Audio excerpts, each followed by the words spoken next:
This is the Cutting Edge, and I refer you there with you next Wednesday. Album called Havana meets Kingston, Sly and Robbie, Bongo Herman. Hey, Yellow Bongo Herman. Yes.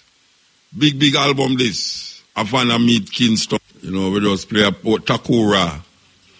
Panlita Farai rhythm a while ago. Yes, we just play Takura, Panlita Farai rhythm.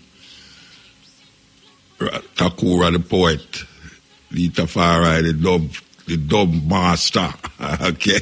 Yes, this is the Cutting Edge. You know, we're in a serious dilemma.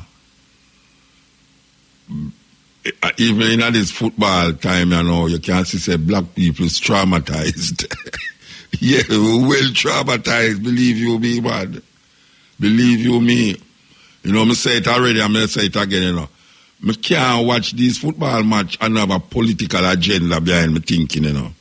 Yeah, I don't know why I stay that way there, but I can't just sit down and watch, like, Germany play, you know, Nigeria, or a team play some South American team, and not think certain things in my head. Like, me I watch France I play Belgium. I sit down in my room, I watch France I play Belgium. And me I say, a whole heap of people have posed like one African team left in the football match, and that is France. And me I say, oh, the right to them get France to be an African team. It's a French team with a whole heap of African I play upon it. It's not an African team. It's a French team with Africans I play upon it. But so me I watch France and Belgium I play, and through my team don't fly out of it already. Me stop cheering for nobody now. Me no bother cheer for nobody again. Me just watch it and I enjoy the football, the skill them and the mess up with them I mess up. And me I say, okay, France have a whole heap of African them on it. But history can't come out of my head. When me look on it, history can't come out of my head. And the things that I know France do to the African race,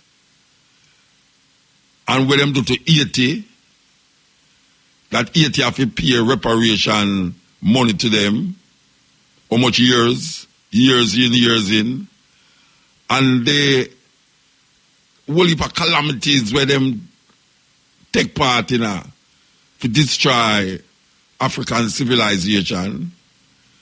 And we know, say, the Moors of Spain, where them call them Moors of Spain, but they're not really Spain, them come from, and North Africa them come from.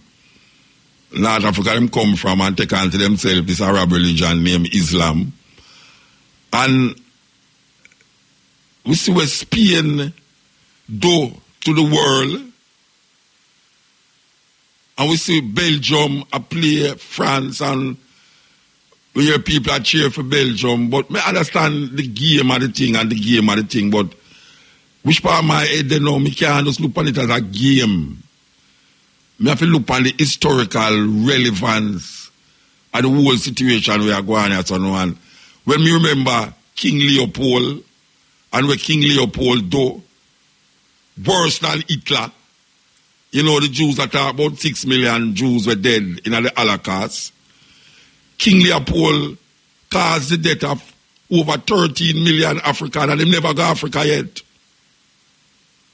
Never got Africa yet, and him caused the death of 13 million. So, when I think about them things, I say, I can't cheer for them team, the Rasta. Then today, now, I still going to watch Croatia and England. I don't know how only Jamaican people get attached to England, you know, but I say, I can't really cheer for England, you know, because reparation, slavery, King James Bible, all of these things, what them do to me. I couldn't really sit down and just watch a football match and I say, yes, yeah, England. No. I'm too politically motivated for really just look on it as a game. Because when you really get down right to it, it's not just a game. I mean, we are looking at it that way, yes, but it's not just a game. 40,000 people in a stadium are cheer for them team, and then after them team lose, them cry. It's not just a game. It's not just a game. Games don't bring out those kind of emotions. You immerse yourself in an illusion. Like when the brother always say I cry when Germany lose. It's like you immerse yourself in an illusion and you become a part of the illusion. So now we say, it's a weird thing. A man said me a thing a while ago where I'm going to see if I can find it though. I'm going to see if I can find it, but we can come back to it though. Brand new music. Here goes. Yes, music from Virgin out of Ghana with Sizzla. This is the Cutting Edge on RFM. We are talking about watching the football match without our inward reflection of history. Yes, I don't know if someone else out there can tell me say the same way them think too, but I don't think I want things so still. If you just watch it so, you know, without any historical reference point to the country where the country do to African people, because always see a go on there, you know. Always see a go on there with black people play upon the team and all them something there. Them people there, they don't really like black people there. If you can't give them something. If you can't give them something, and sometimes you're giving yourself. When you really get right down to it, you know, them is as racist can be. That's why they have to have special law.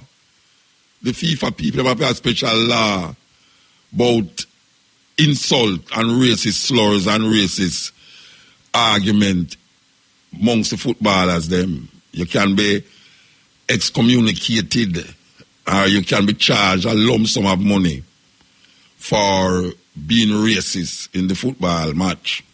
But that is just a football match. After the football match, what else? What is? You know, these countries that, like England, where Jamaican play for the team. And because Jamaican play for the team, we feel good, so we cheer for England. I don't have them joke there. No, because England still repressive when it comes on to African people and how them treat African people in England. So even though you see them have footballers there, blacker than me and you, they saw. Trust me, if them wasn't footballers, if them wasn't part of what them want you to do for them, you're just a normal person, just like in France. Italy, all them places there. You know, we might think certain way. You know, and go there with our peace and love, one heart, let's get together and be all right concept. But there is a innate kind of racism that is constructed from birth amongst a lot of these people. Okay, we're there with you. Marcia Griffiths. Sister Carol. You know, Sister Carol just tell me that she was in Brazil. Not just tell me. Remember they are South Africa. Me and her talk, and she there Brazil. You know, say a whole heap of people don't even know that. Not because you know you're an artist on the radio. I have a whole heap of music I play all over the place. Them not doing things out there, but there's enough things are going out there where we don't know about. Because the radio station, them sometimes don't highlight certain things if it is not bumper or if it is not war, like where we see Spice and this girl are going with. And it's the first ever hear so much bitch call for that program. The young people are easy, you know. It's the first ever hear so much bitch call for that program that Spice get up to fight the girl. And the girl then they said this and that and Spice, then they said this. I wish your name don't even know what she call her girl. I wish your name call her girl, you know, but The way them a go on the TV though, me I tell you, horrible. And them people, they represent Jamaica nowadays. Yeah, man, and them people, they represent Jamaica nowadays. When people say, boy, Jamaica culture gone out there, Jamaica culture this. And that them call Jamaican culture now. When Jamaican woman sit down with, I don't know if it's an American woman, and the two of them, they are bitch it out. Terrible thing. I don't know where we are going with, but we're wrong side, we're tipsy-turvy. So me that talk about Sister Carol, and me I say, Sister Carol out there work hard. Work hard. But it's not a hype work. Real work. Master Griffith, Sister Carol. Yes, ching. Okay, so Fat Clark. We don't, you know, say I go away and I don't get prepared. About 2 weeks now, we don't play none of Fat Clark. So we are going to start up again. Fat Clark. Jamaica roots and culture. Here we go. Welcome to Jamaican Roots and Culture. I'm Pat Clark. We will look at the role of caves in the history of the island. In the limestone hills and valleys of Jamaica, there are many sinkholes and caverns, some of great size, beauty, and grandeur. A few have been known for a long time. Some have been recently explored, and undoubtedly many more remain to be discovered. Caves have played an integral part in the history of Jamaica. The island's original inhabitants, the Tainos, used caves for ceremonial and burial purposes. Some of their ancient carvings can still be seen in some of the caves, including the small rock shelters near the road in Manchester, connecting Milk River and Alligator Pond. In the 17th century, Henry Morgan is said to have hidden some of his loot in caves, and even to this day, treasure hunters still search between Kingston and Old Harbour for legendary treasure. In the 18th and 19th centuries, caves were visited out of curiosity, and a few could also be described back then as tourist attractions. The Roaring River Caves in Westmoreland, the Portland Caverns in Clarendon, and the Peru Caves in St. Elizabeth were some of the popular ones. The walls of the Karambi Cavern in Trelawney are said to be embellished by the signature of the Marquis of Sligo, governor in 1834. In the 18th century, the owner of Edinburgh Castle in St. Anne, a notorious Mr. Hutchinson, used an underground cave as a convenient receptacle for the disposal of his murdered victims. The Triangle River area near Maroon Town in St. James contains many caves. The major ones are Peterkin, Rota, and Rota Sink. These caves are all associated with one river. Peterkin, the upstream cave, is notable for its grand and imposing entrance at the base of a cliff. Rota is a long tunnel traversed through by a river which disappears close to the entrance and is next seen at the bottom at Rota Sink. 7 miles to the east of Deeside is the Windsor Cave, which was once the course of the eastern branch of the Marthabury River. This cave has an impressive first section consisting of a huge vaulted tunnel which later gives way to a small glade in the Cockpit country. Over in the parish of Manchester, several caves can be found near the emergence of the Coffee or One-Eye River at Octombeddy. The best of these caves is the Princess Alice Cave, first explored by the Caving Club in 1958. An easy descent through a hole leads to the stream bed. Quashie River Caves are among the most magnificent caves in the island. These contain 2 waterfalls, which are between 70 and 100 feet high. These caves are ranked with the finest in Europe, but are not for the faint-hearted or the inexperienced. The arid Hellshire Hills are among the least toured parts of Jamaica. Covered in low, dense shrub, the area extends for around 100 square miles west of Kingston. About 500 to 1,000 years ago, the forbidding landscape was home to the Arawak Indians and later to the runaway slaves. These days, the only inhabitants are the migrant birds, a few conies, and a handful of Jamaican iguanas. Low rainfall and unwelcoming limestone terrain have deterred people from settling in the Hellshire region.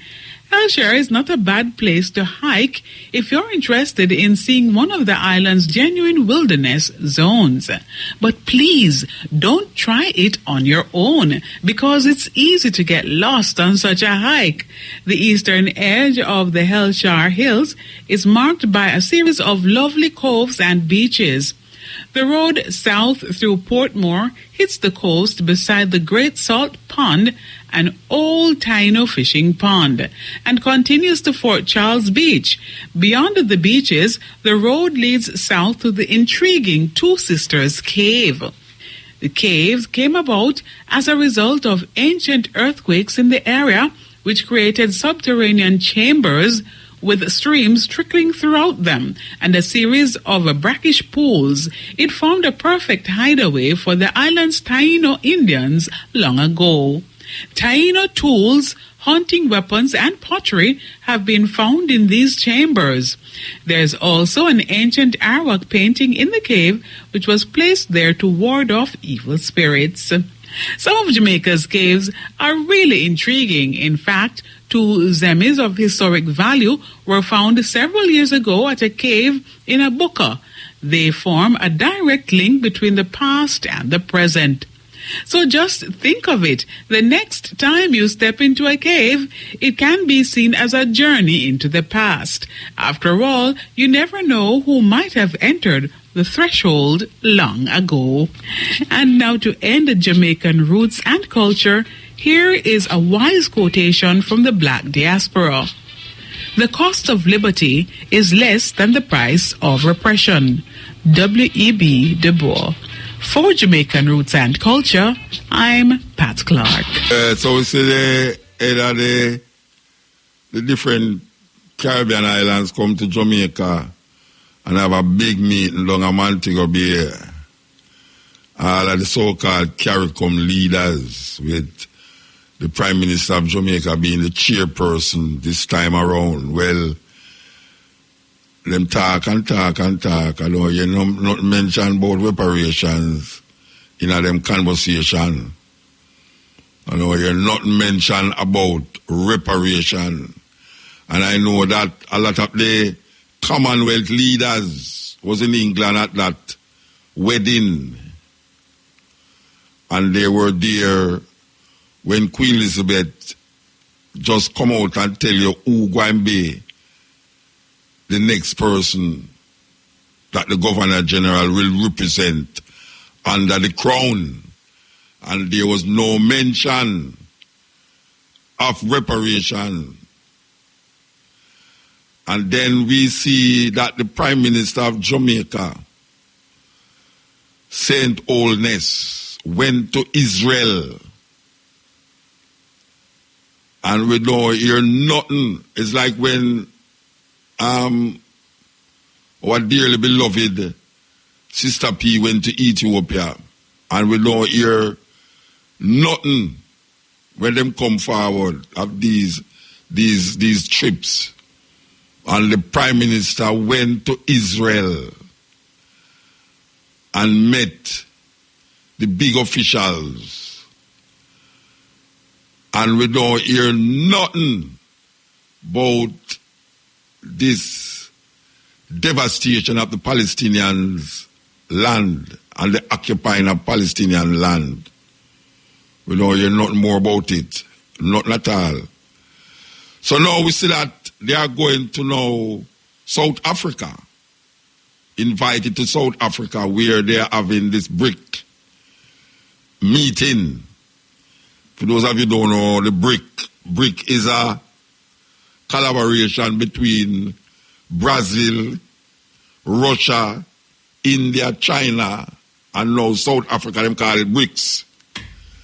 It's almost like it's an economical bloc for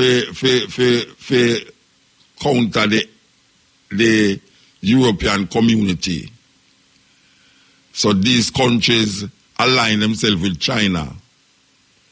So now you find that the biggest, South African biggest partner in economics and whatsoever else them have deal with in terms of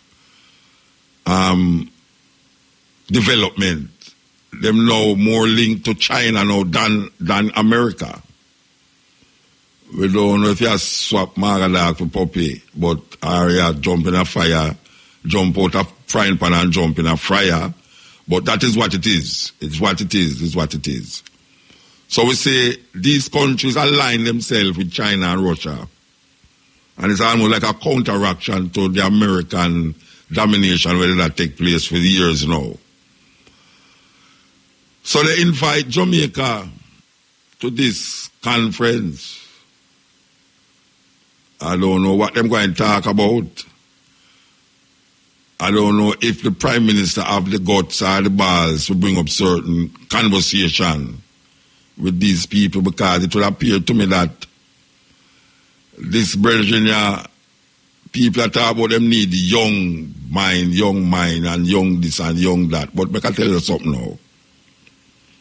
You see, all of them people there were just left university and are fit into government business, and who now is councillors and who is ministers and parliamentarians, and the younger one them no different from the old one them.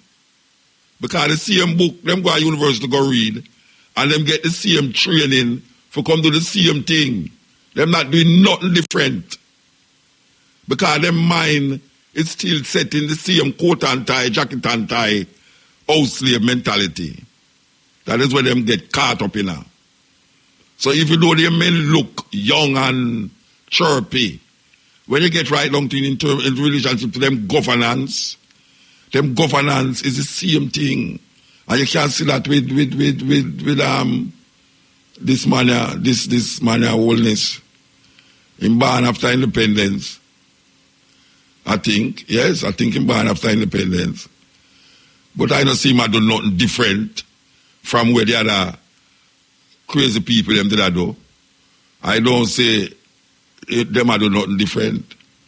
There's no revolutionary spirit that say, look here, this did go all the while, so well we are come change that now.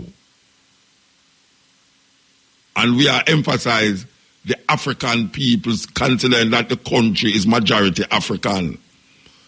And we not exempt nobody, but like Marcus Garvey said, race first. And what are people scared of that? When you say race first, them say, so you're racist? How can I be a racist? Just because I say race first. Racial talk is not racist. When people do racist action and racial talk is two different things. So I said to you that this young argument about we need some young blood. All of the young blood them were in that there, PNP and GLP. What have they done over the years that you see them are gallivant all over the place? Jump up bills. Now we say the petroleum company in our problems, who are get money this so, who are skim out money so this so, who are do this, that, this, and all these things. Now here to them find a next company now, a next company again, where them have forgot to investigate at the company there. But the same Prime Minister they don't tell you, say, it's a thing, it's a systematic problem in a most of the public sector places. And people are going like say them not to say it true. But none of them mention Africa in them programs. All of them say, well, we're going to have this and we're going to have that, and there's an African. But we're talking about South-South movement, where CARICOM government governing African people who was displaced. 500 years ago we get displaced. CARICOM government is now part of that movement where we call African retentive cultures, African retentive movement in well, dance and all them things they involve, culture involved, all of them things. But what we are saying is that there is no trust for say me could deal with Africa without fear or favor. Them want to deal with Germany and them want to go to Israel and them want to do this and do that. But for emphasize where the people them gods there. The people them gods I say, but what you know? Oh, we stay so. Why we stay so? There must be a reason why we stay so and how we stay so. None of these people, them now study African institutions before the white people and the Arabs got there. And we say time and time again, slavery is not African history. Slavery is not African history. And them keep talking about Africa in a the slave negative. The slavery is what them teach we about Africa. So when we hear about Africa, it's slavery we are hear about. And them talk about history. History say that Africa existed and the people them existed thousands of years before Europeans got here. Thousands of years before the English, the Portuguese, the French, and all of these people, the German, them end up in Africa. Civilizations and countries with institutions and governance existed in Africa long before Greece and Rome and all these places where I hear about. Long before the advent of Christianity, civilizations existed in Africa. And when I talk about just Egypt, because sometimes when people talk, them talk like say Egypt is the only place in Africa where they have civilization. We are talking about West Africa and Southern Africa. When I just talk about Egypt, you know, we are talking about the only reason why we know about Egypt so is because white people got there first and come infiltrate it. The first infiltration of Africa was in Egypt when white people from up in the north of Europe go inside of there. But when you talk about traditions that exist in Mali, in Ghana, you know, I mean, Timbuktu and all these places, in Southern Africa, in Zimbabwe. We don't study them culture there. And them show we Africa, where we get so embedded in her that we can't see nothing more than what them tell we about Africa. So when these so-called new leaders come, them take the same ideas and twist it and turn it over to make it look like it's a different thing. But it's the same house slave mentality them have from African people. House slave mentality. Them not focus on the majority of people. The majority of people in Jamaica is of African stock. 90% of the African people them, of the people them in Jamaica is of African stock. So all the leaders them afraid to emphasize that. That's why them give you out of many one. It's American thing that America them get that from. The guys them that create the independence of Jamaica, adapt the American motto out of many one and juxtapose it pan our so-called, what them call it, coat of arms, put out of many one. Them couldn't come up with something different. Them just take it from America out of many one. And now we look and we see Africa they on the rise, you know. Whether a man will accept that or not, you know, Africa they on the rise. We see infiltration are going, we see the Chinese over there, so we see the American them over there, so have militarized it. And we see the leaders them, see them like the same house slave them there. So we see a whole heap of house slave in Africa. We have turned the people them head and twist the people that sell out Africa little by little. But you have leaders there, you have African ones there where I do the things different. See, I'm gonna interview a South African brethren, and the white guy look on the South African and say, I know, should I play it, Him look on the South African and say, so tell me something. Oh, look, going to take back the land.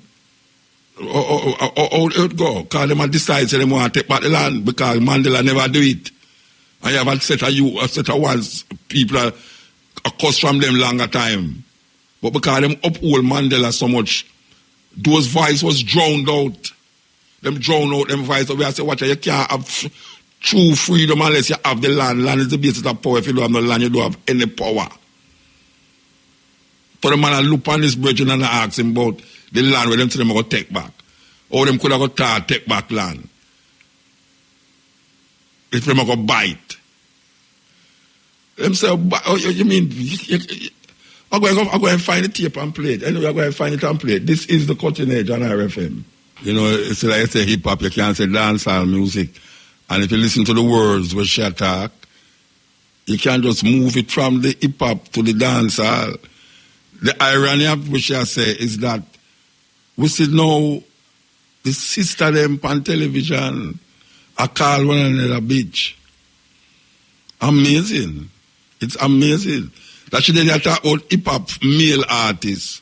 We are called the sisters them whore and bitches and all them something. And now we say the sister them dep on television are call them one another bitch and whore. Black people. And that's what we are talking about, How them get to do that? How them get to sing, say we are whore, we are bitch, and the woman them are whore and the woman them are bitch, and dog and all them something. How them get to do that? This is the cutting edge on RFM. Yes, we will come back to the land thing, but we want to tell you about where we are going to mention, because this is very important.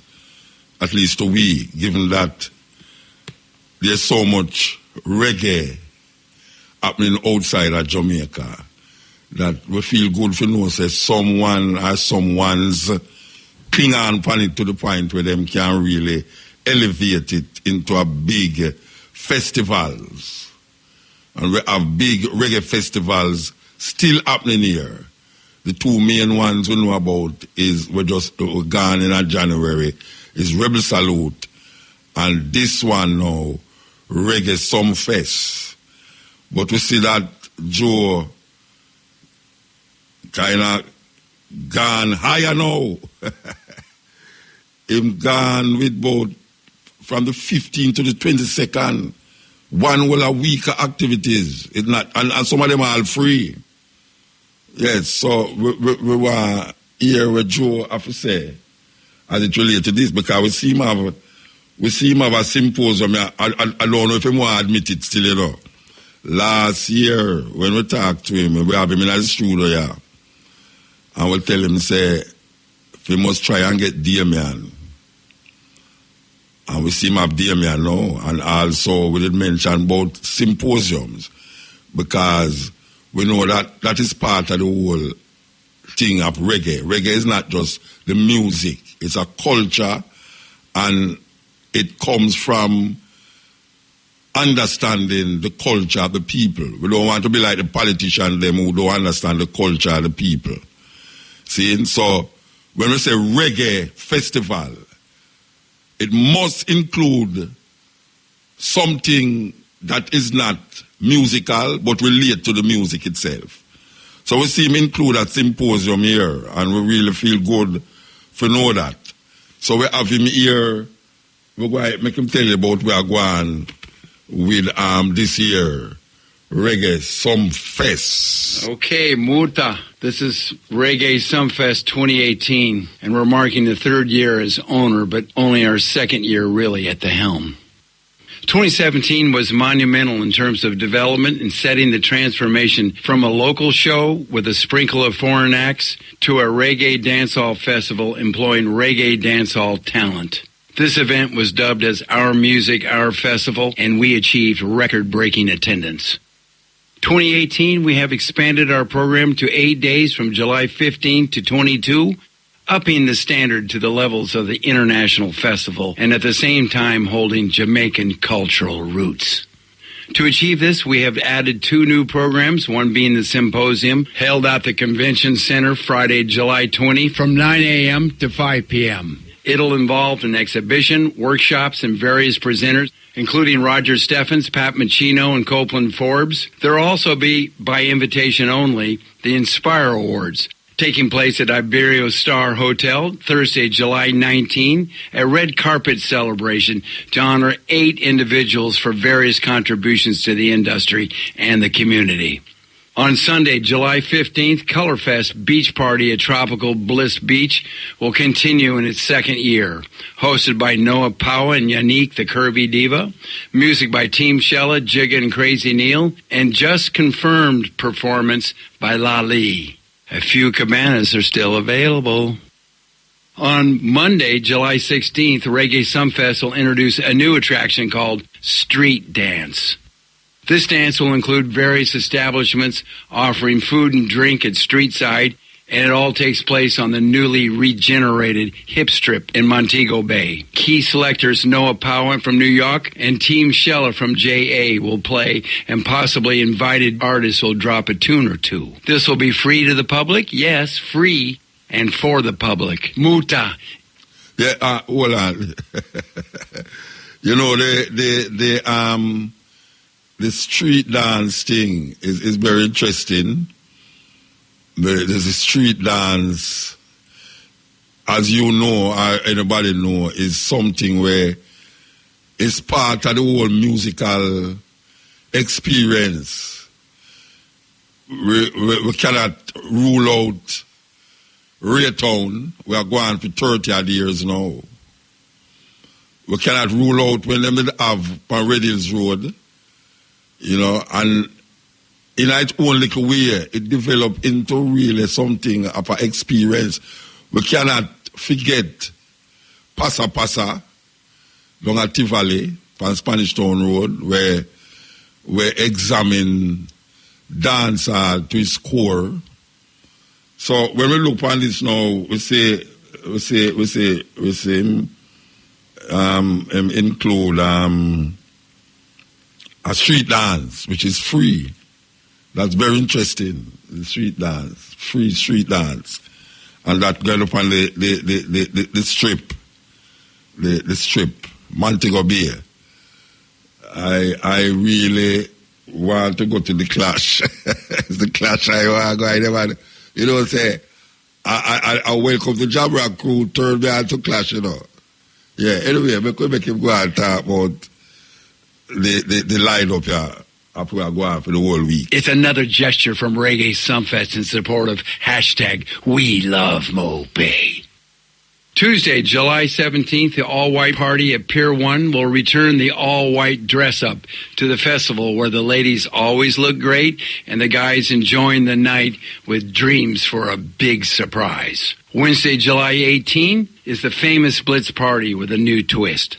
This year we'll be at the Hard Rock Cafe in Montego Bay. Complimentary specialty drinks will be served, and a food menu featuring jerk pork, escofish, pasta station, sliders, and more. And it'll all be served throughout the night. Music by Creep from Chromatic, Rolex, Noah Powa, and Team Shella. The featured acts of the night are Safari from Love and Hip Hop and Jamaican rising superstar from London, Stefflon Don. They both will perform from an Inna da Pool stage. Dress code, casual chic, if anything at all. Thursday, July 19, Reggae Sumfest has chosen to recognize and celebrate 20 years of Iris and Chen's World Clash at Pier 1. This will be a classic clash between 2 times world class champion Tony Matahan, 5 times world class champion Mighty Crown, 2 times world champion Ricky Trupa, and 6 times world champion Pink Panther. It's good to recognize those who have made such a commitment to the Clash culture, and we at Reggae Sumfest will present the Clash with a sense of genuine appreciation. This, too, is a different look for the festival. Friday, July 20th at Catherine Hall will be night one with the best in dance hall music. Showtime starts 8:30 p.m. and ends at 5 a.m. Get there early and don't miss a beat. Muta! Saturday, July 21 at Catherine Hall will be the night two, headlined by Damien Jr. Gong Marley and Beresford Hammond. Also appearing is Maxi Priest, Sham, Capleton, Rage and Fire, Jay Boog, Phantom Moja, and many more. Showtime 8 p.m. and get there early because Junior Gong is scheduled for 12:42 a.m. and Barris Hammond at 2:30 a.m. Capleton will close the show. And just when you thought it was over, on Sunday, July 22 at Dump Up Beach, we'll introduce another new event, Meds, our tailgate party, where you bring your coolers and trucks and cars and have a great breakfast and a bar for those who ran out of something to drink and enjoy the last moments of the festival. I'm sure it'll be an experience to remember and should make an indelible impression. Party time, 7 a.m. to 2 p.m. Enjoy the summer. See you at Reggae. Yes, Joe, I call you Joe, because I can't call a long European name there. And Joe, I call you, me afraid. Look at how. A whole heap of things that Montego Bay, you have to go down to Montego Bay and spend the whole week down there. A whole heap of things that. And it sounds like a festival. Yeah, it sounds like a festival. It gone beyond its expectations, you know, and yeah, we give thanks for that. It's not no one night thing where you just come and just listen to music and it's done. It's all the different aspect of the music that is presented there. So we love that. We love that. Them have sound class, street dance, symposium, you know, all the things them where we say we included inside of the musical heritage and the musical culture of Jamaica. So you want to have no, I'm tired of giving. I'm going to start paying for these ideas, you know. I'm going to start paying for the ideas because I see two of the ideas they put on paper and them not tell me, say, me, you know. Anyway, I give him some ideas, you know. Him need to have somewhere, not necessarily upon the big stage them for the 2 night, but yet it possibly could do, where him include mentor, and the whole Gary dance in them, where you have the indigenous music before reggae, before ska. Just like how you have the Jolly Boys going to make it bigger foreign. You make even, I don't know which part you can put it, in the symposium, in the street dance, somewhere where you know so you can present that aspect of the Jamaican music. The whole aspect of the Jamaican music. Because we see everything you saw is contemporary. Everything you saw is like, you know, after independence. Well, we will say independence, I mean, after 1962. All of this was created after 1962. But the history of the music go beyond 1962. Yes, gone way back beyond 1962. So, I don't know. Maybe that's just a suggestion. Mutabaruka suggest that to you. This is the cutting edge on IRFM. Okay, where we there? Yeah, Sister Jennifer from Long Montego Bay there. You know, say, them still have the curfew long there. Right? Them think they're going Long Montego Bay curfew long there. That's serious thing. Okay, so we want to make the people them understand where we come from when we attack certain things, I know, because it is Africa.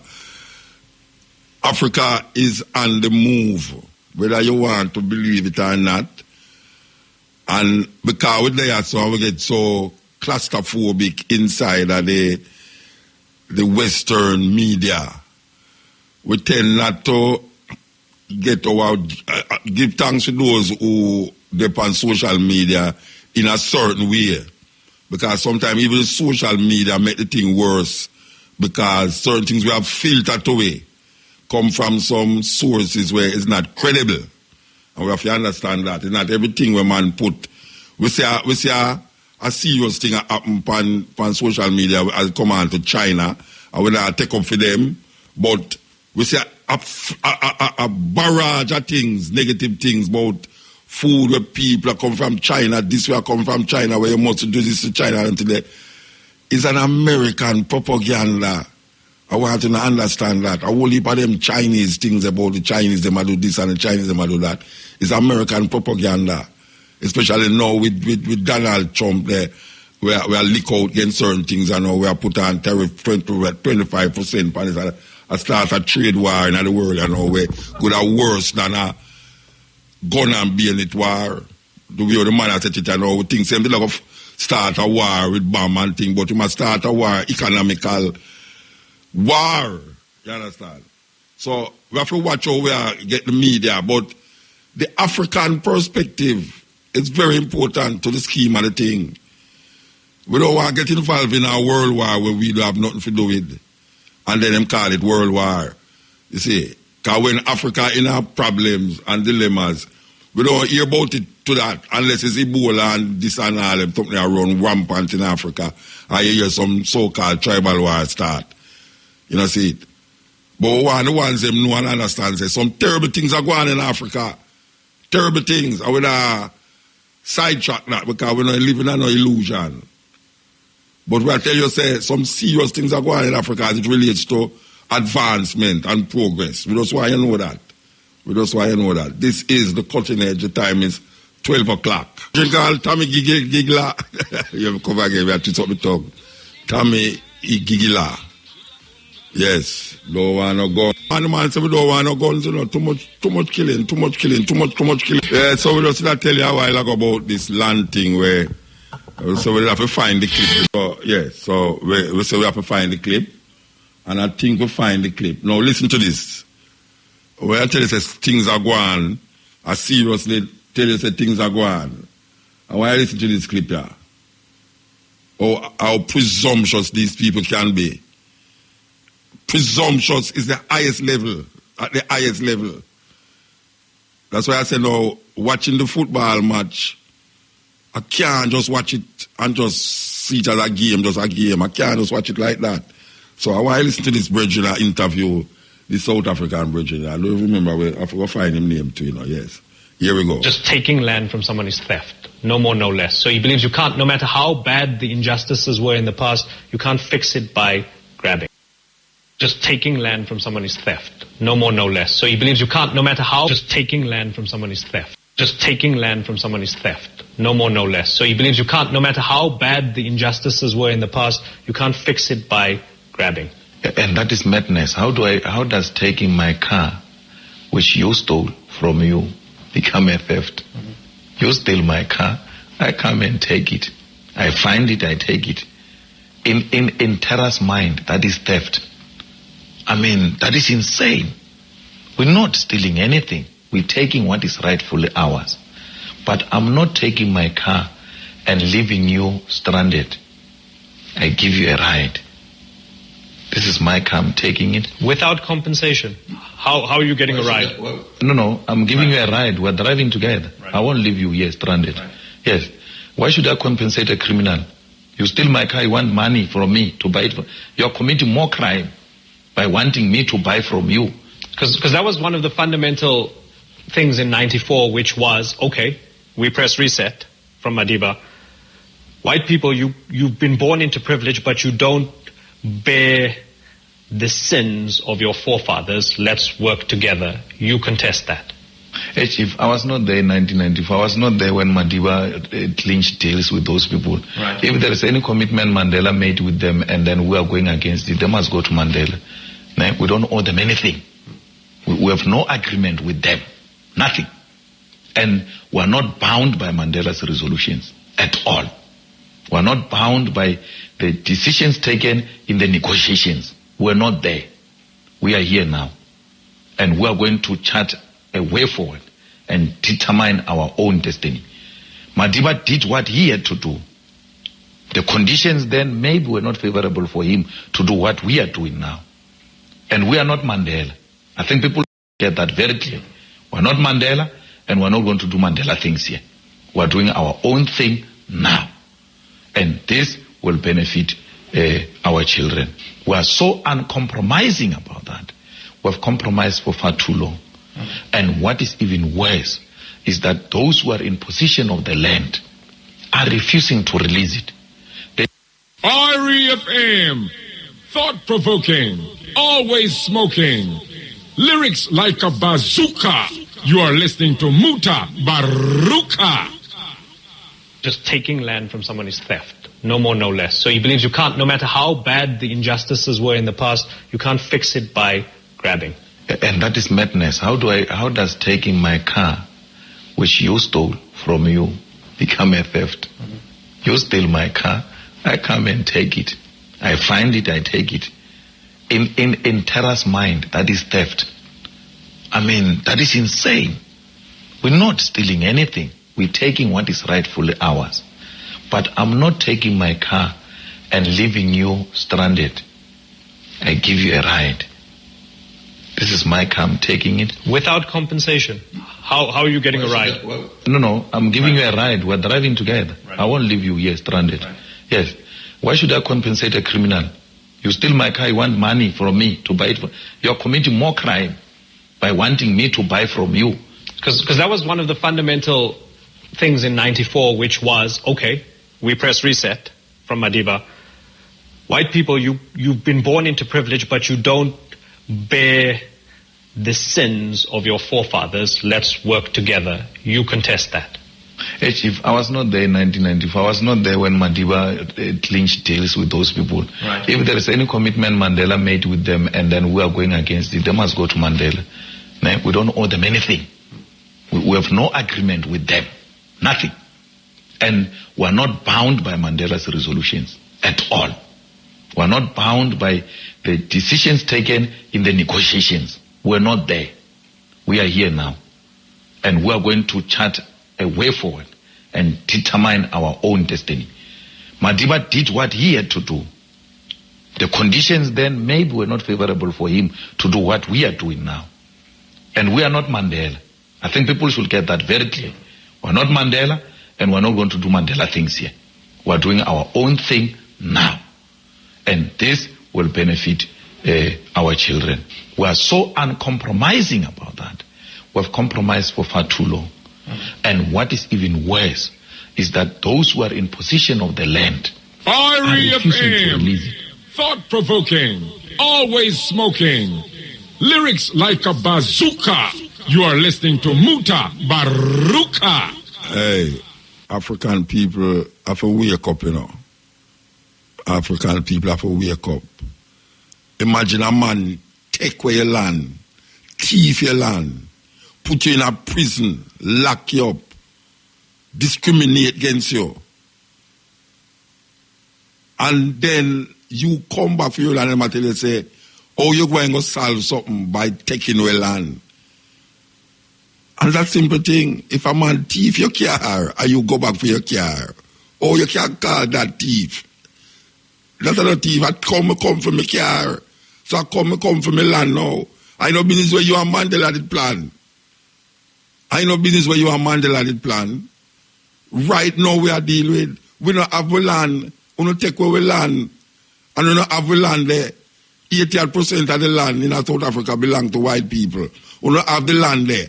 And now we come back for your land and I say, oh, we're wicked, or we are take thief the land. Only thief the land from how much years ago? But this is something where them don't want to look on, that one can stand up in front of a black man and talk about, oh, you take away the land, or you come back from take away the land. Without any compensation. A man thief your land, and then when you take back your land, him want you pay him feet. What kind of madness is that? What kind of madness is that? And these are the issues where these so-called bossy slaves were in this part of the world supposed to deal with. We must, the black must represent not only CARICOM leaders, but an all African black, all Africa. That's why they say Pan-African. Pan-African does mean all African, you know. That's all it means. Pan, all African is all African. No separation. So when you talk, you must talk for all African. Like what Marcus Garvey talk. Just like what Marcus Garvey talk for all African. You come take my land and then you come tell me no true, me I take back my land, you tell me say, oh, that now I solve nothing. And now you want me pay you back for you gonna pay the thief. A man come in at your house, come rob you. And you go to the place where you pack up all of your things and you go there for your things. And them tell you, say, boy, right now you have to go pay me to get back my things them. No, Rasta. Them people are not easy. Them not easy. This is the Cutting Edge at RFM. Listen to that one there. Listen to that one there now too.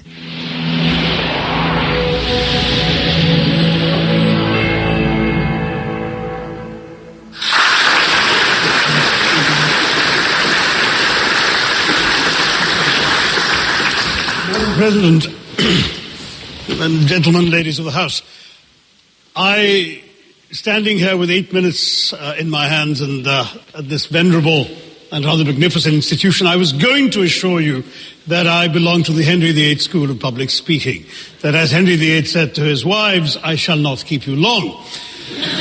But now finding myself the seventh speaker out of 8 in what must already seem a rather long evening to you, I rather feel like Henry VIII's last wife. I more or less know what's expected of me, but I'm not sure how to do it any differently. Perhaps what I should do is really try and pay attention to the arguments that were advanced by the opposition today.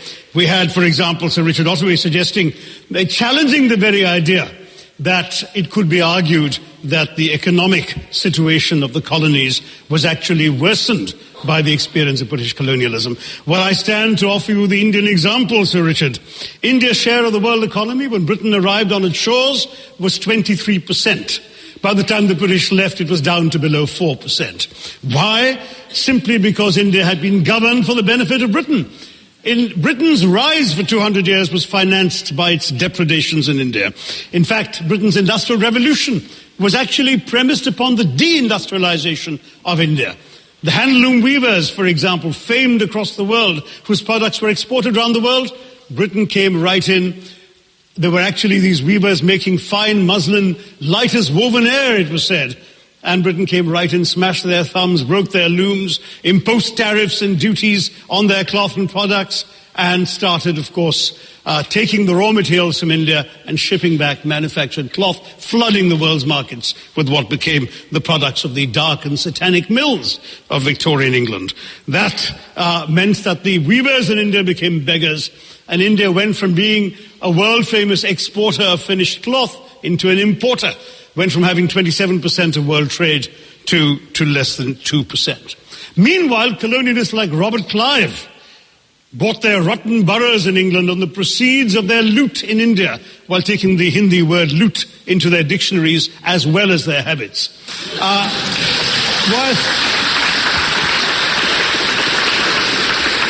And the British had the gall to call him Clive of India, as if he belonged to the country, when all he really did was to ensure that much of the country belonged to him. By the end of the 19th century, the fact is that India was already Britain's biggest cash cow, the world's biggest purchaser of British goods and exports, and the source of highly paid employment for British civil servants. We literally paid for our own oppression. And as has been pointed out, the wealthy Victorian British families that made their money out of the slave economy, 1/5 of the elites of the wealthy class in Britain in the 19th century owed their money to transporting 3 million Africans across the waters. And in fact, in 1833, when slavery was abolished, what happened was that a compensation of £20 million was paid, not as reparations to those who had lost their lives or who had suffered or been oppressed by slavery, but to those who had lost their property. I was struck by the fact that your Wi-Fi password of this union commemorates the name of Mr. Gladstone, the great liberal hero. Well, I'm sorry, his family was one of those who benefited from this compensation. Staying with India, between 15 and 29 million Indians died of starvation in British-induced famines. The most famous example, of course, was the Great Bengal Famine during the Second World War, when 4 million people died because Winston Churchill deliberately, as a matter of written minuted policy, proceeded to divert essential supplies from civilians in Bengal to sturdy Tommies and Europeans as reserve stockpiles. He said that the starvation of anyway underfed Bengalis mattered much less than that of sturdy Greeks. This is Churchill's actual quote. And when conscience-stricken British officials wrote to him, pointing out that people were dying because of this decision, he peevishly wrote in the margins of the file, "Why hasn't Gandhi died yet?" So all notions that the British were trying to do their colonial enterprise out of enlightened despotism to try and bring the benefits of colonialism and civilization to the benighted heathen. I'm sorry, Churchill's conduct in 43 simply one example of many that gave a lie to this myth. As others have said on the proposition, violence and racism were the reality of the colonial experience. And no wonder that the sun never set on the British Empire, because even God couldn't trust the English in the dark. Yeah, that was a very serious Indian in his House of Representatives.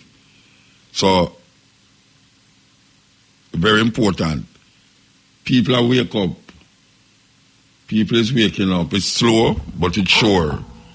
And that is what we have to know. Say it's slow, but it's sure. And we also must arm ourselves with information. We have to arm ourselves with information. The people with the most information is them where we know are. It's you that you don't know what is happening. And then when it happens now, you say, right, it didn't happen. You never know it did happen. Arm yourself with information. That is what it is all about now. Right now, as we speak. Not tomorrow, now.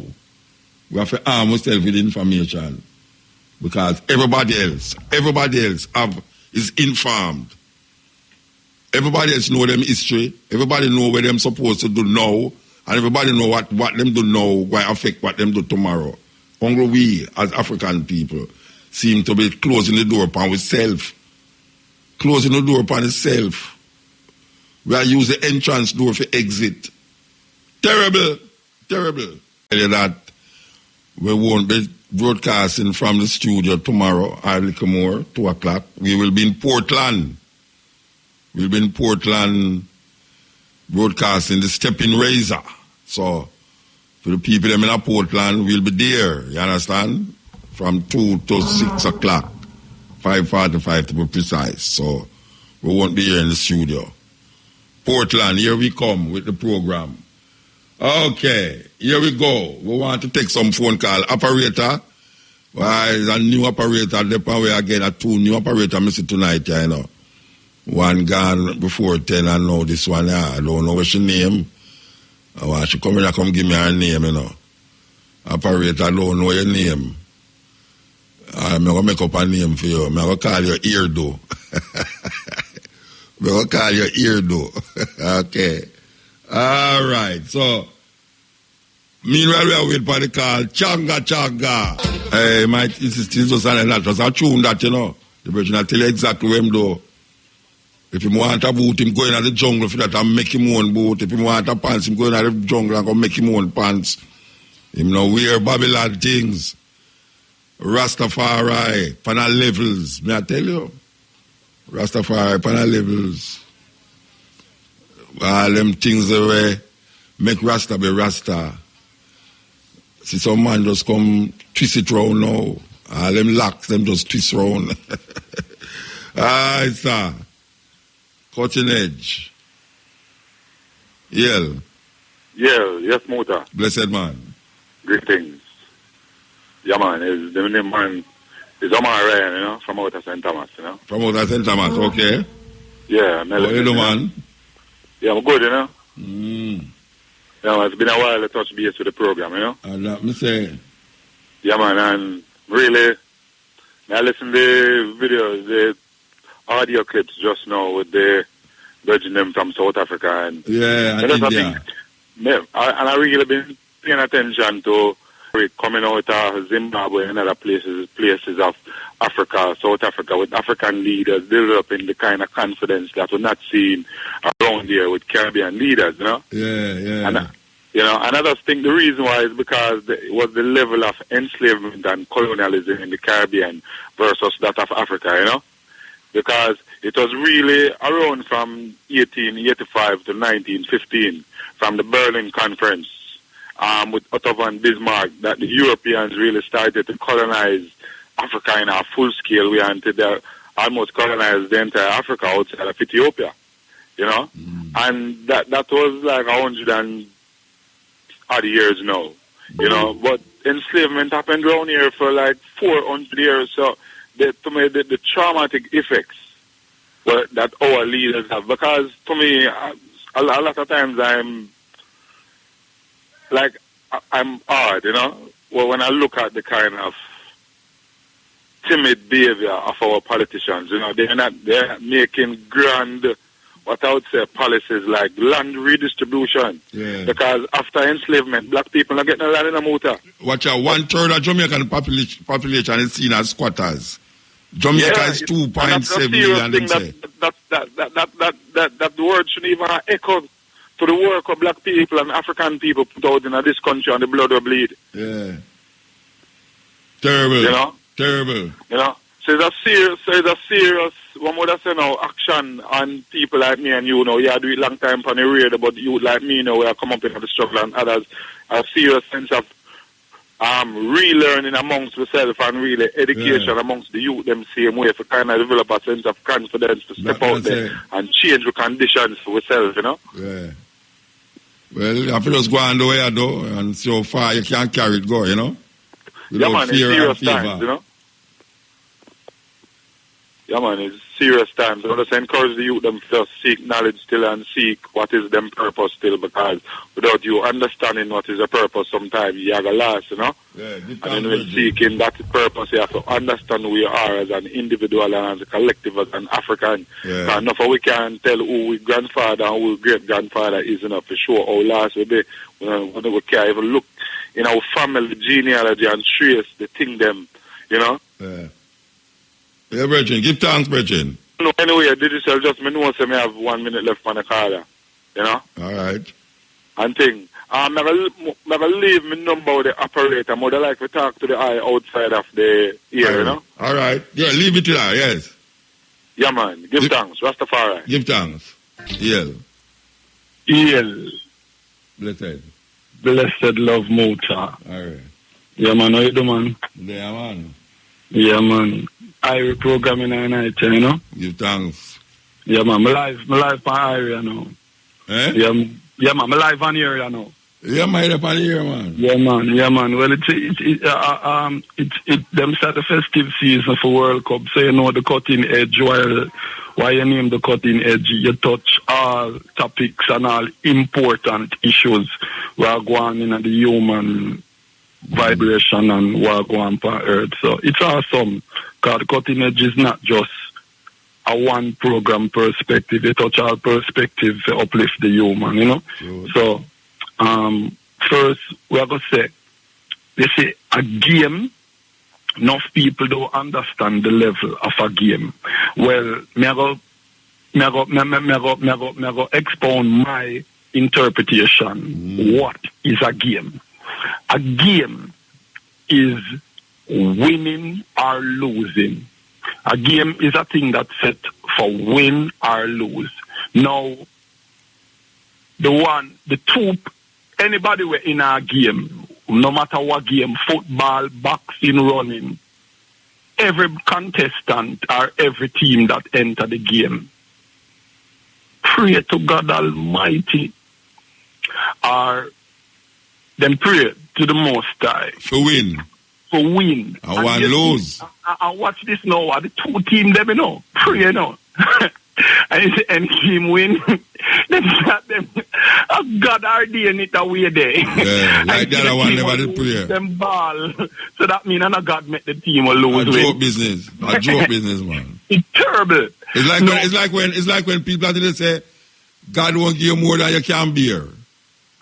How much you can bear when God give me your family dead animals, say nah give more than you bear. A madness. So it's a trick, and the trick is God no do nothing at all. God don't make you win, or God don't make you lose. So it's a terrible trick. It's how you play the game, and little luck and little expertise make you win.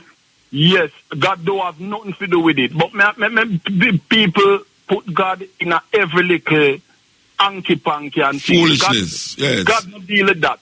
Yeah. If I saw them, I interpret God. Yeah. So, and when people cry now all in a game now, tears I water. People all kill all themselves over game because them bet everything and lose, you know? It's terrible because the interpretation of a game in the human psyche is that it's supposed to be joy, fun and laughter. A game, them interpret a game supposed to be getting the nation together, the community or the world, because the World Cup game is a strategical strategy to pull nations together that we can live together underneath unity. Yeah. But the reality of it is not that. It's so terrible. A game supposed to be pulling people together and nation together, black and white, Chinese and Indian, everybody to live together in the human race. But the reality is not that. So I wonder, I say, enough in terms as a game, the sport activity, any sport activity must not terms as a game, because in a game is winning or losing, and when one team win, them say, boy, God not depend for them side within them religious thought.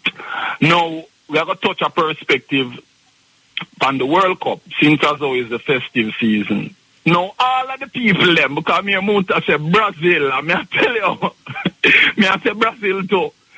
On the terms of Brazil population is about 90% black. No, Muta? Well, most of the black people them will live outside Africa, live in Brazil.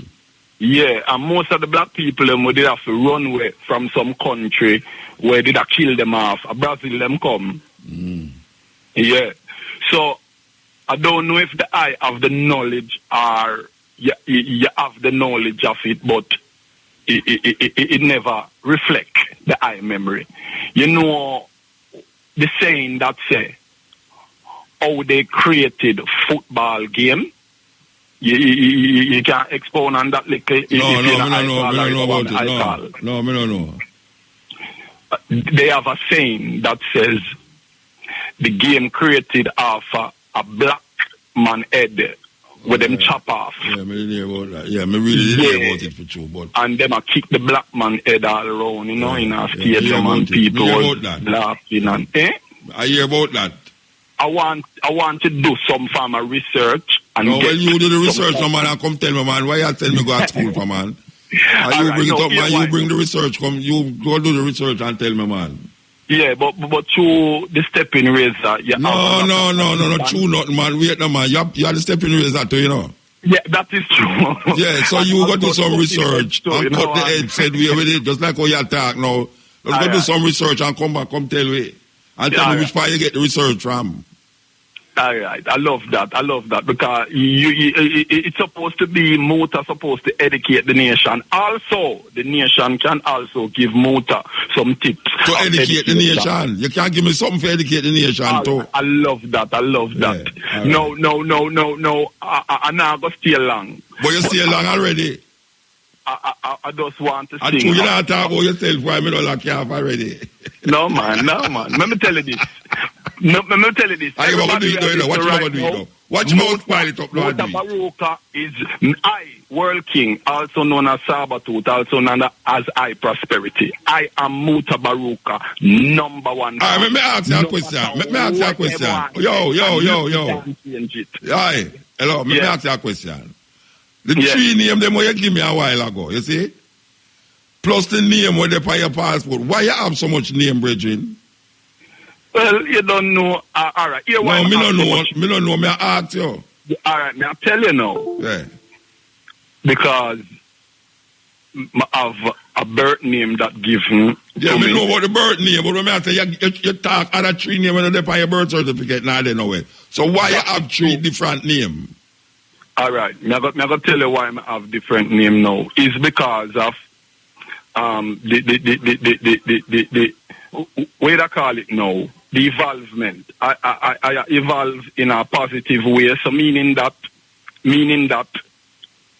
I see how reality is, and life is on a stage. Now is where you take the stage. See, so you can take the stage on a limited level, and you take it on a level that is the sky is the limit. So same like how Mutabaruka is not the given name from your parents. Yeah, but my name that. Yeah, you take on to that name, yeah, Mutabaruka. So what me not give myself no other name now? Because my mother give me one name, and then me give myself my name. So what me I say? You start out, which one of them you start out with? Me not talk about the one with the your birth certificate. Sabertooth. Alright, what do you mean in a sabertooth? Is saber-tooth tiger. A tiger that named saber-tooth with two tall tooth. So you two tall teeth. So yeah, so tell me something now. So you give yourself name of an animal. No, it's not. I give myself that name. It's Steely and Cleavy. They came. Oh, Steely and Cleavy get the name. Okay. Yeah. So the other name now after Sabertooth is what? I World King. So why you leave from Sabertooth go I World King? Because as I'm telling you now, the involvement and stages of life, you know. So I World King. So I World King mean what now? What I World King mean?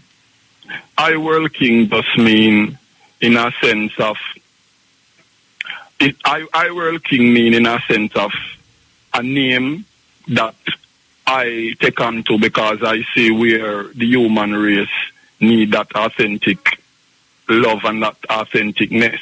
Now, I can say clearly I have love for the whole entire human race. That's why I take on to I World King, and I have no ulterior motive against that. All right, so where the other name now?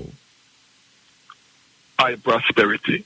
All right, so you're gonna Sabertooth, I World King, and I Prosperity now. Tell me why also known as I Prosperity. All right, so why you move from I World King to I Prosperity? No, it don't move. It don't move. It's one person of all of them named it. Yeah. Same like how you have Mutabaruka and a different name. And you have many other No. Not tell me what me have, man. I one name me have, man. Mutabaruka my name, man. Yeah. Tell me about and then me have another. Wait, me have another name. My mother give me. So me not talk about that now. Because me now move from Mutabaruka go nowhere. So me I say no, you move from you gone tree movement, you know. You move from Sabertooth to I World King now to I Prosperity. I tell you why now. Yeah. I Prosperity coming from about 1991, 92 in my community in Anneville Garden. Yeah. They name a whole park in Anneville named Prosperity Corner. And why they named that Prosperity Corner is because of my style that I use, a prosperity. Yeah. I FM have over how much years using now. So we get a kind of history of Sabertooth, I World King, I Prosperity. Yeah, also known as I Prosperity. So how them name they now influence your life now? Why do for your life? My life in a positive way. Why? Three name. It influenced my life in a positive way because I see that I am really a prosperity youth. Prosperous youth. Yeah, prosperous youth. Because anything when I touch or any turn to goal. When I try to uplift or help in life, them just prosperous. So I just that be a prosperity round with the Lord thy God. All right, you saw it come back round to you now. You saw the argument come back round to you again. So you're have to move now because the advertisement them have to play and me have to move. Yeah? Highly blessed. Yeah. Yes, Il Mutabaruka. I did. Yes, Mutabaruka. I have to say, give thanks, you know. Mm-hmm. And I like the program give thanks. I push. Yeah, man. You know, but I say, of all the bad news always I come out of Jamaica. I come to Jamaica last week and I have a good time and I meet some good people. And I have a good time with my friend. Mm-hmm. You know, I there Jamaica for just 10 days and a beer mango me eat. Wow, I tell you, the mango them a beer like wow now. I eat some mango I tell you, man. before I forget. before I forget, I have a big up a youth out there, almost a 3 mile out there, out of Alex. Yeah. When he came back, you know, we broke down and the youth left work and the youth help way. You know, the youth help. Yeah. Yeah. What? Muta. Yeah, man, you cut off a while ago, you know. You cut off when I hear you again. But meanwhile, the brethren I try to get back him things, you know, but me I tell you the mango, them a beer, you know, Rasta. And meanwhile, the mango, them a beer, the place hot, you know. Me I tell you, the place hot. Brethren, I will go on this, so. You get cut off. No, the mango, them a beer, man. The mango, them a beer. I tell you, say, me go to somebody yard, go open up them place, them tell me, say, me can't come for the mango anytime I want still, and me and my lady go in there with a box, man, and whenever I have to climb the tree. Black mango like wow up on the ground, man. Me I tell you. Nobody can't say you're hungry now, you know. Not them time, yeah. Can't say you're hungry, you can't say you're hot. But you can't say you're hungry at all. If you say you're hungry now, you're wicked, man. You're not supposed to be hungry now. You're wicked if you're hungry. Believe you me. Yes, Eel. Eel again, Muta. Yeah, how you cut off, so? You broke down. I don't know what happened. Yeah, I don't know what happened, you know. But you never know the Jamaica so nice, still, No, man, I know it's so nice, man. I know but all the things that you hear are foreign. You understand? And that I say, you never know the things that go and said we. Yeah, my people out of East Kingston, you know, it's a joy for being in my place. My brethren Fireball. Yeah. And, you know, the man look fruit and give me every day. From there to Jamaica, one time the family give him some cooked food. Yeah, from, say a pure fruit. And, pure yeah, fruit. Man, I tell you, it's a joy. A joy. And you know, say a little more now, you have to no pear now, where they call avocado. Yeah. Yeah, by the Miglada Mountain, another mountain, it's enough avocado about the place. I sorry now, they let me get some. Hockey like worries. Yeah, man, me some hockey and some breadfruit. Yeah, man. Me have a know people that talk about they're hungry at Jamaica, you know, believe you me. Yeah, man, I feel them fast. You know, I feel them fast when they're hungry. Cause me, I tell you, say, my daddy and, you know, as I wake up in the morning there, I start on the blackie. Yes. You know, because I have a blackie tree near me yard. And yeah, man, and them sweet, man. I'm a virgin, then bring in some East Indian, come give me food, you know. That's on Julie. Man, yeah, I mean, yeah. You know, I mean, I tell you, sir, man, the place, you know, you have good people, you do good things, same way. And when you go back afar, you know, you're supposed to yellow. Muta. Look like a China man with all them mango there. I lose 9 pounds. You understand? I lose 9 pounds. You know. Yeah, man. I see all the people in Portland. I go to Portland. Yeah. I go to Portland one of the days. Just, I tell you, the people are helpful. Yeah. You know what I mean? Yes. Stop ask some people some questions, and they're helpful. Yeah, man. So me I tell you, say, no matter what, go on. Yes.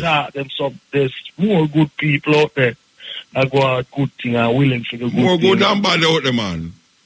You know? More good than bad out there. Just the bad just overshadow we just push it up, you know what I mean? Yeah, that overshadow the whole thing, man. That overshadow the whole. Yeah, man.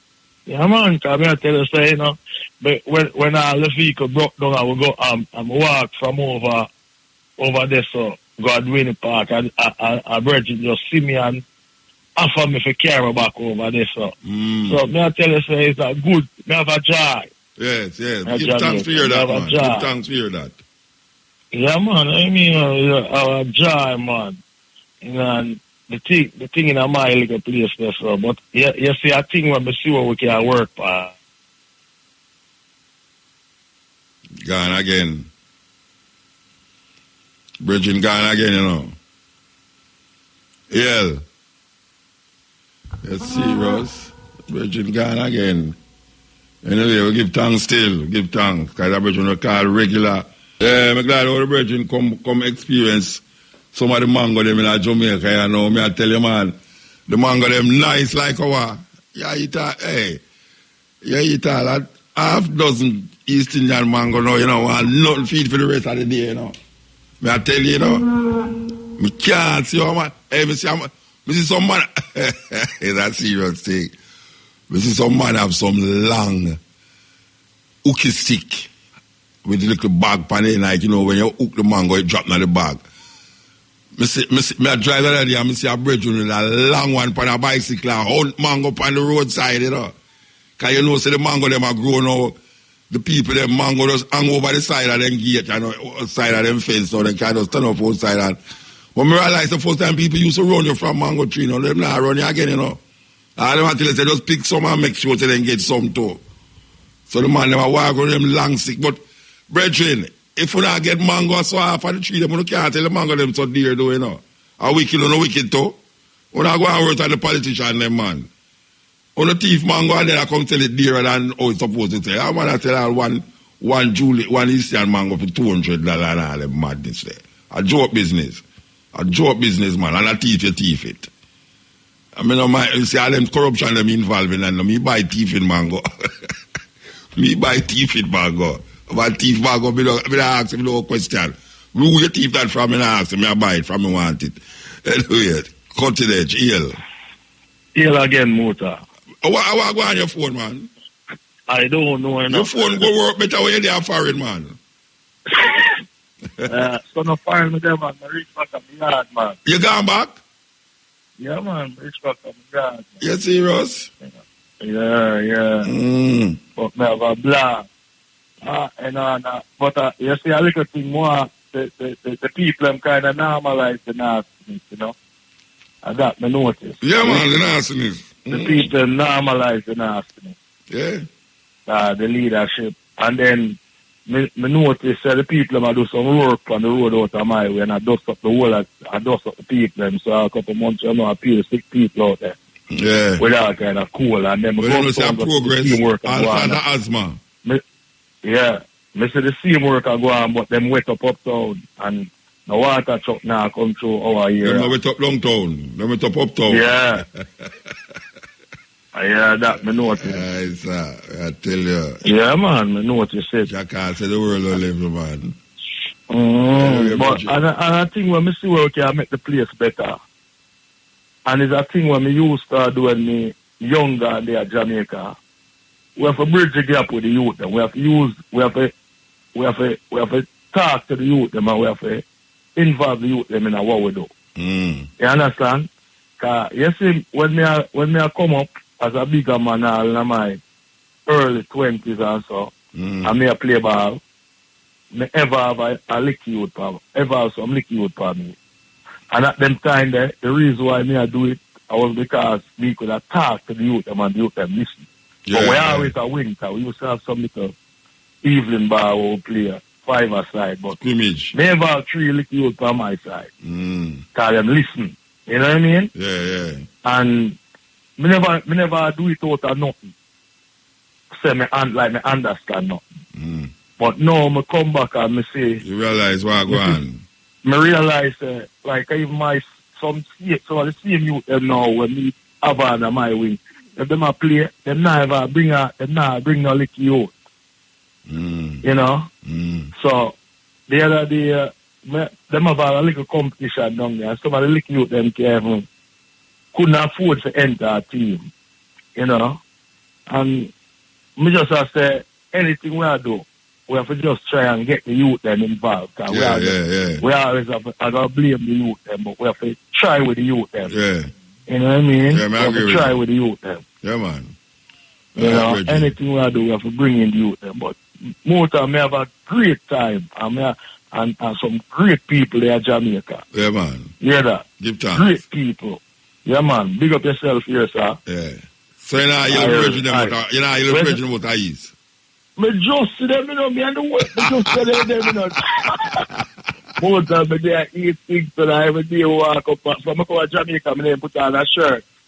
So them tell you to them hear you when you big them up on the program? Yeah, man. No, everybody a fight me out. But He's a man, and there is Kingston, I'm not wearing a shirt, but, you know, Yeah. I just saw. Yeah. But me have a blast, man. All of the man who hear me big up, they never dead there. Yeah. Them take care of me. Give thanks. You know, but me have to give a special shout out to the youth out of Creamer, like, Yeah. you know what I said, man. Well, Good being people at there time the of same distress. Yes. way. Yeah, good man. people is there. Give thanks, brother. And we have to, yeah, man, give thanks and big up yourself on the work we are doing. All right, sir. Give thanks. All right, cool. Yeah, man. Them call David Way. 19 night out. I swear to God. 19 night out. Them David Way. Okay, so here we are now. We're going to introduce you some music here, you know. Some music, a genre of music, them name merengue. Merengue is a music where come from out where you have Cuban merengue, you have merengue from Haiti, you have merengue from Haiti, and you have merengue from Cuba. So you have the French merengue and you have the Spanish merengue. Yeah, just some different kind of music for you. Merengue. You never hear about it before. You hear about it now on the cutting edge. As young people, you know them way there. So, we want to pay tribute to a sister who passed away this week in Mexico. She named Susan Couch.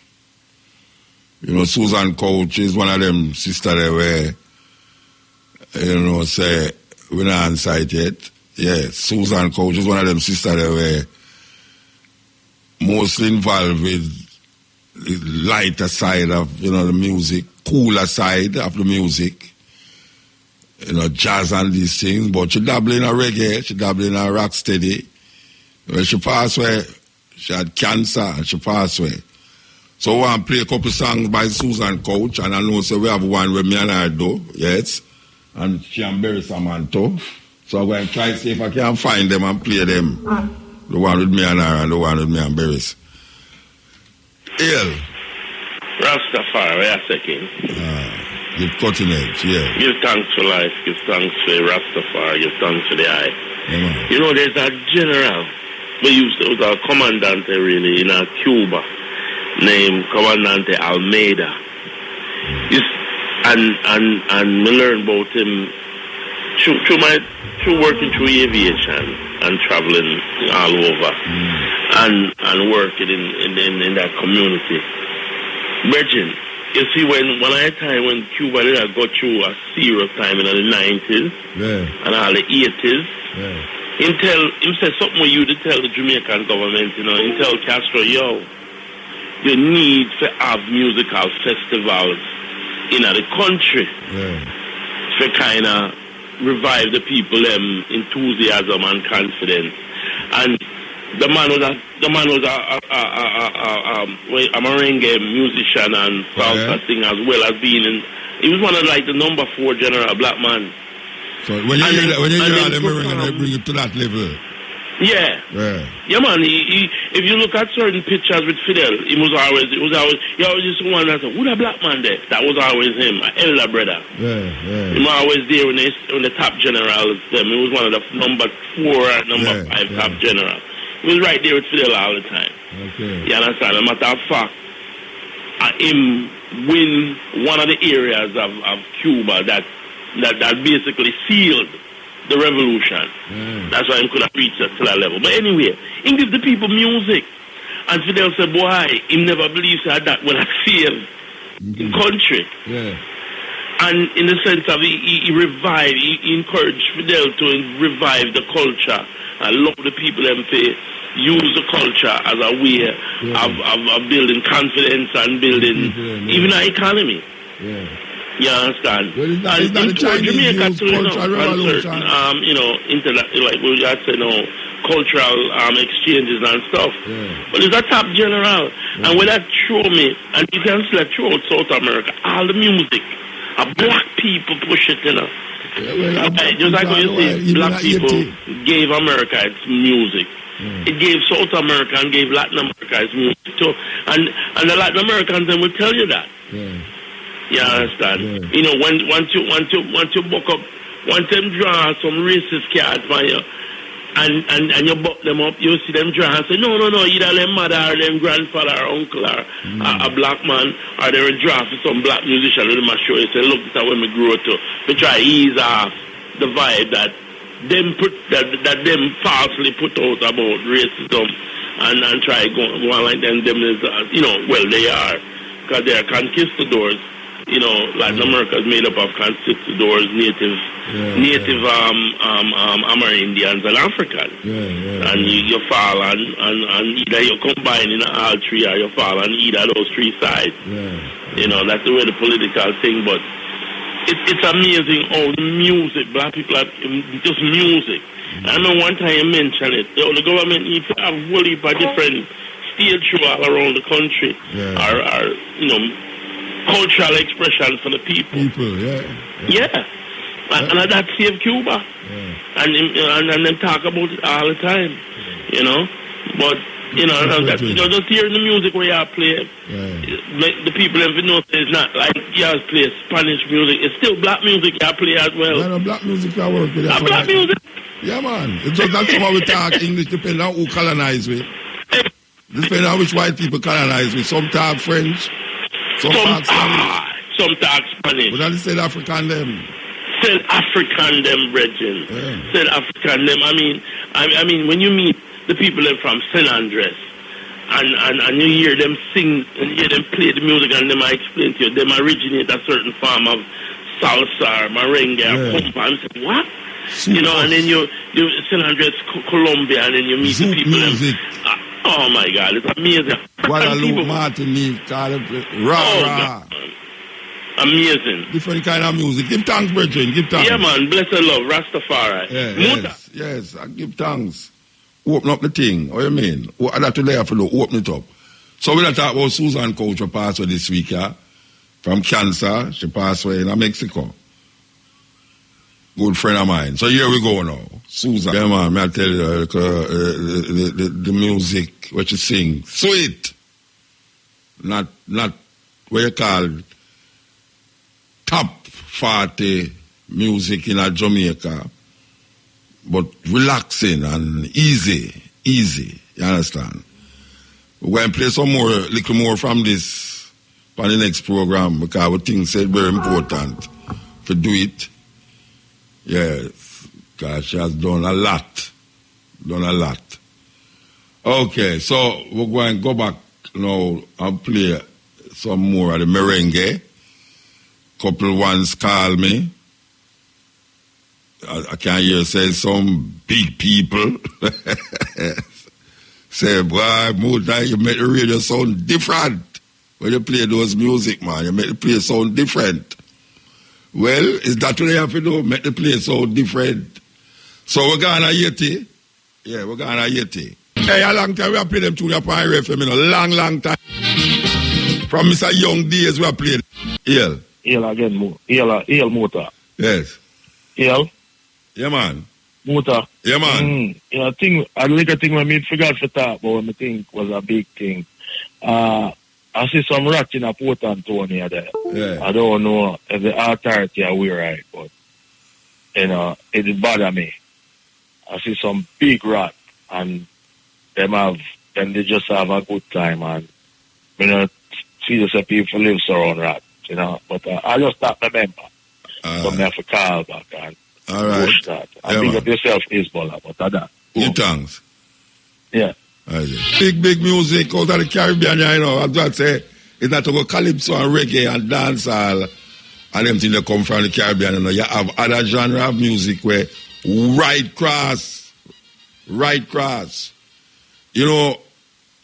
Several years ago, we did a show in Paris with a brethren named Didi. I don't know if they pronounce it that way, the Didi Saint-Prix. And we never know him, but we used to play music on that program, and then we go to Paris, and when we look on the thing, we see the same day on the show too. Several years after, we hear say some terrorists bomb up the place, the theater where we did play now. And it's not one time we play in that theater there too. It's more than one time. And we come find out, say that theater, they bomb up and kill them with people in the theater. Well, we want to play the bridge, we used to play upon the program, and then we'll go find out, same day upon the show, and we'll go meet him. Yeah, Muta. Yeah, blessed man. Yes, yeah. Just two things quick before credit run out and thing. That Britain is bracing itself for Donald Trump's visit. Yeah, because there's going to be a lot of demonstrations, massively. Yeah. More than any other U.S. president is resented. Yeah. Because I'm racist policies and actions. And he will be accompanied by over 1,000 people, most of them security. Yeah. No other U.S. president have so much security and thing visiting here, over 1,000 people. And talking about the World Cup, well, we know that England won't be bringing home any cup. And, you know, it's poetic justice, you know, because the captain, the guy named Kane. Well, credit gone. Credit gone. Motor. Yes. Yeah, man, how you do? There, man. Yeah, man, give thanks, man.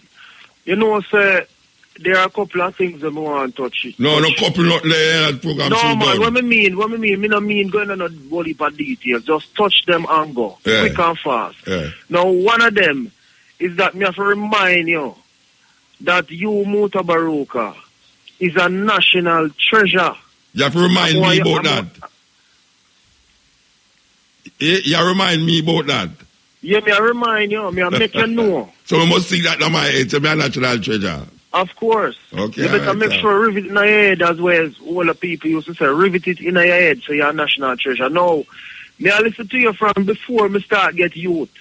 And my older child, I told them me have a 19.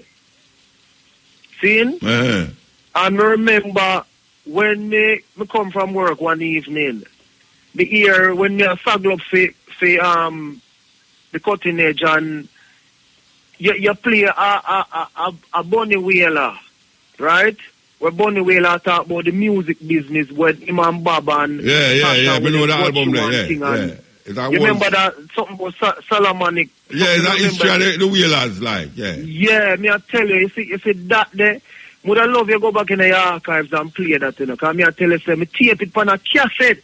Me tape it on a cassette and every time I play the thing so much time that me can't even find the cassette right now, me I tell you.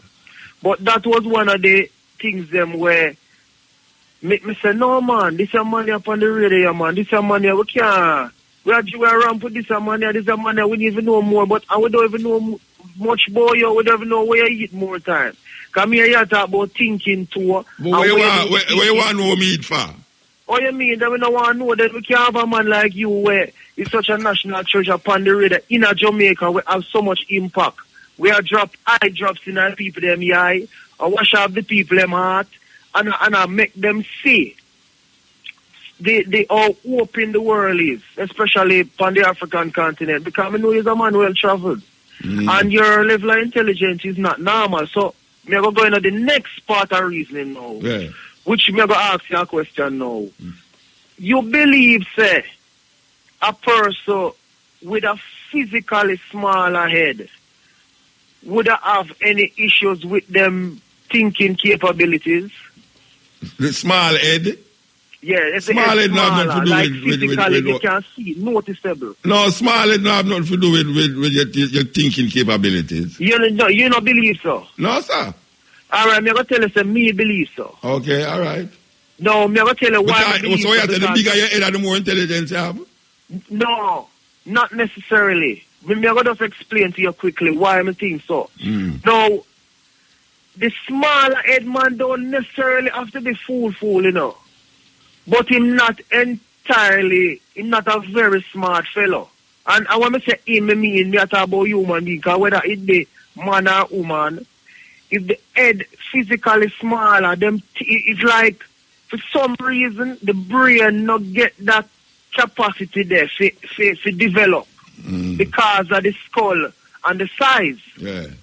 And the reason why I say that to me, I point to microcephaly, which microcephaly is basically... You tell me, say never not going on nothing deep, you know, you're gone in a microcephaly. No, we're not going on. All right, well, let me cut it. Because we have to play some other and play more music before the program done, you know, in the next 10 minutes. All right, I'm going to say it quickly, Muta. What me I say about the head, you know, is that the small head man now, you have to just, him need supervision. I mean, not say all, because if we're going to reason, we're not going to say all. Yeah, but how small it have to do with intelligence? What small it have to do with intelligence? But I tell you, me just explain to you about the brain and the capacity. And but that have brethren, that have nothing to do with nothing, brethren. Yeah, it have nothing to do with nothing, but me I tell you, me do checks, Muta. What kind of scientific proof you have with that? What kind of scientific proof? Me just, it's in my own... No, wait now, man, wait now.